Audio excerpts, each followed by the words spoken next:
Good evening, everybody. I am Mohammed Najib, Managing Director, Pallavaram Tanners Industrial Effluent Treatment Company.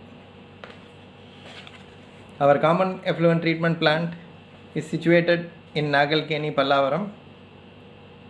We are taking the effluent of around 120 companies, a naturally formed cluster around 70 years before.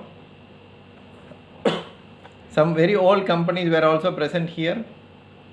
Chrome Leather Company, Gordon Woodruff, they are now closed.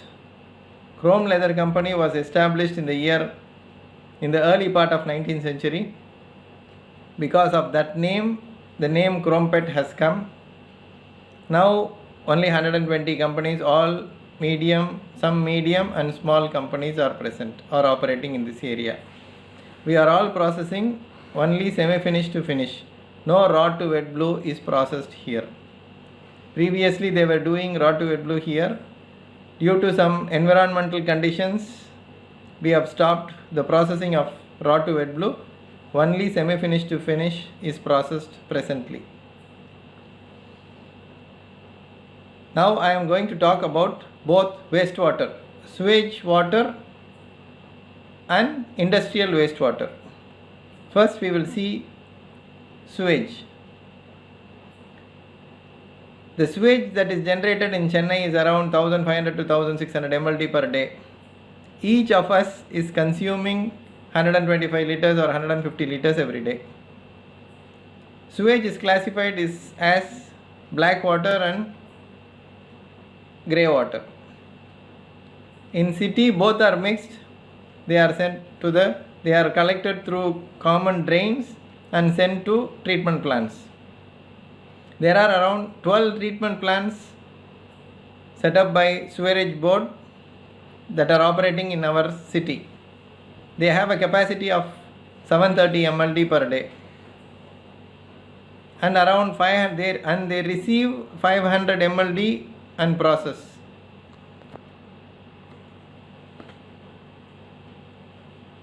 We can see the photos of fresh water and sewage water and industrial wastewater. See how it looks. Now under the present condition, under extraordinary condition, we are all locked down under curfew by a virus, the coronavirus. This has, even though it has brought our economy to a very struggling state, we learn a lot of lesson from this lockdown. All the environment has become slightly better, more cleaner. So in this condition, it is not that like we have to stop our industries or our common usage. We cannot do that one. We have to run. The economy has to go. Now today we will see about wastewater generated from sewage and from industries.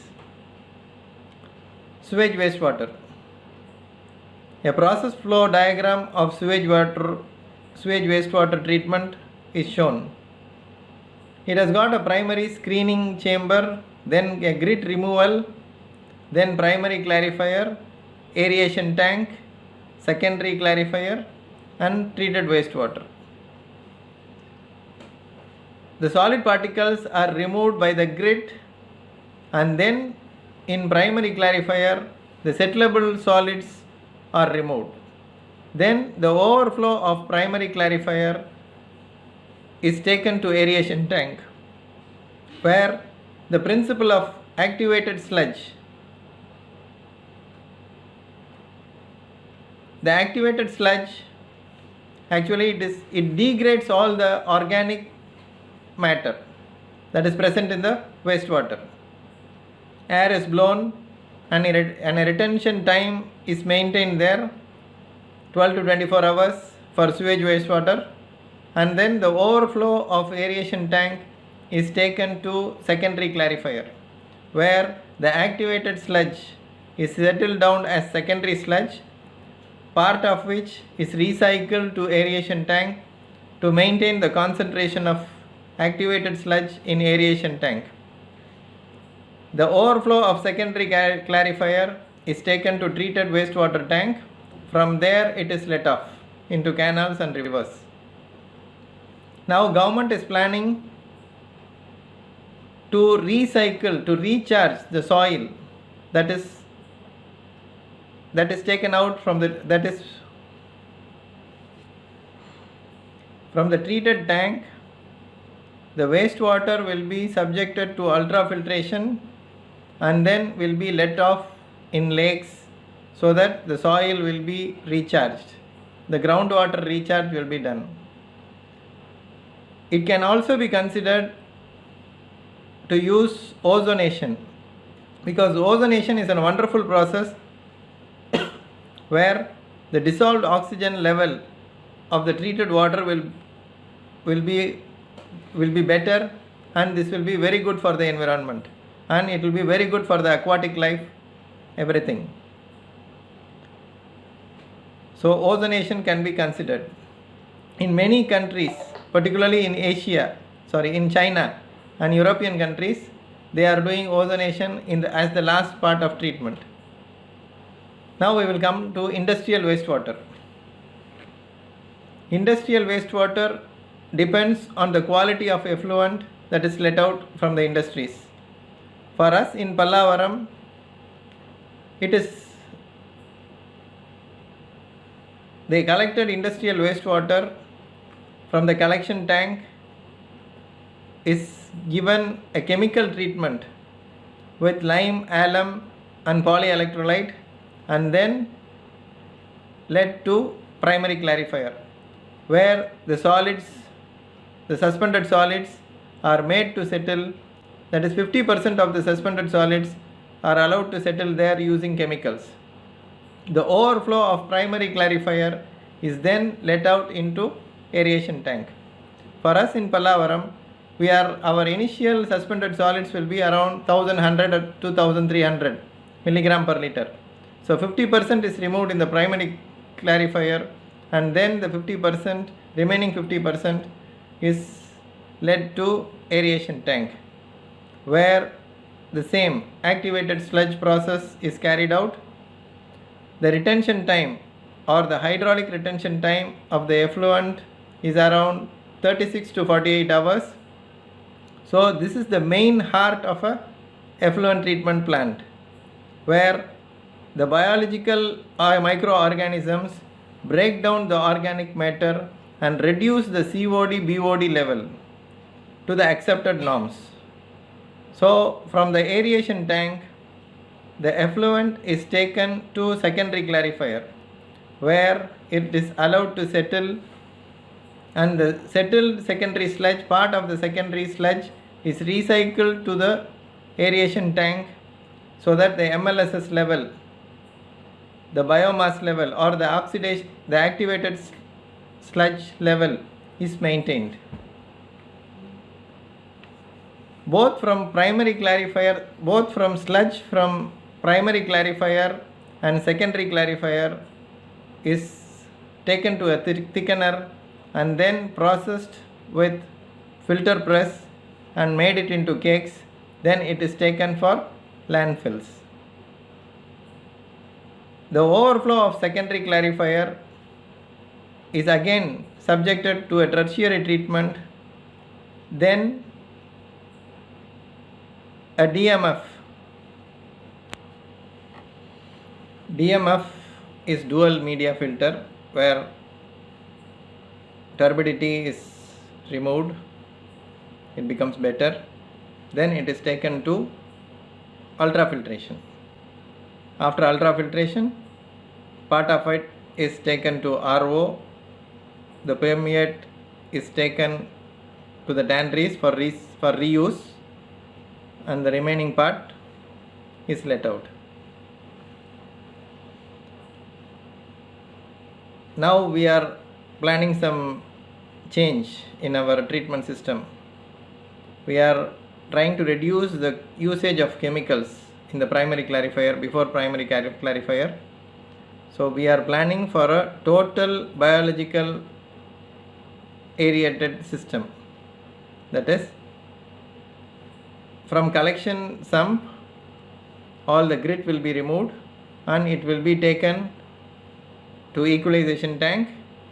After equalization, it will be taken to the aeration tank direct, where the hydraulic retention time we are planning for is around 60 hours.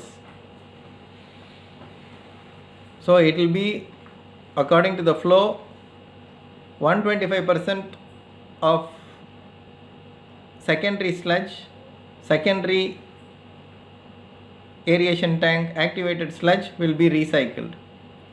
So aeration tank, the total reduction of BOD with the use of chemicals and aeration tank will be done alone in the aeration tank itself.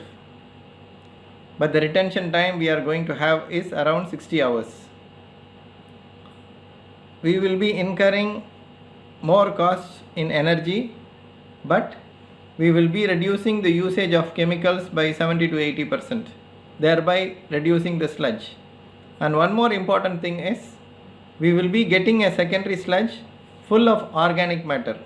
Later, this organic sludge, secondary sludge, can be considered for gasification, for gas plant or for any other usage. Now the sludge we generate is taken only for landfills. So after this biological system, we can use the secondary sludge for some good usage. That is our intention. One thing is to reduce the cost of chemicals.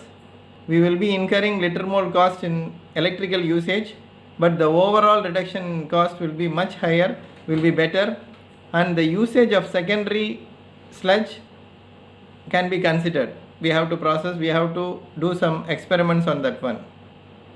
So we are planning for that thing. We are also having a problem with color. So after aeration treatment, secondary treatment and tertiary treatment, we are planning to have a ozonation plant where our treated effluent after UF will be subjected to ozonation, where the color will be 70 to 80% removed. It will be, we have a problem with color. Since our industries are semi-finished to finish and use a lot of dyes, we have a color problem. Even though our parameters are achieved, that is, the COD will be under norms, BOD will be under norm, but the color factor will be more. So the aesthetic look will not be there. Even though the parameters are achieved, this is a problem for us. So once we start using oxidation, the ozonation plants, we hope we will be reducing. We have a pilot plant. We have bought a pilot plant. We have achieved. So we are now in the process of our major project. We are going to buy this ozonation plant. So after the installation of ozonation plant, we will be achieving the color, we will be reducing the color drastically. This is what we are planning for.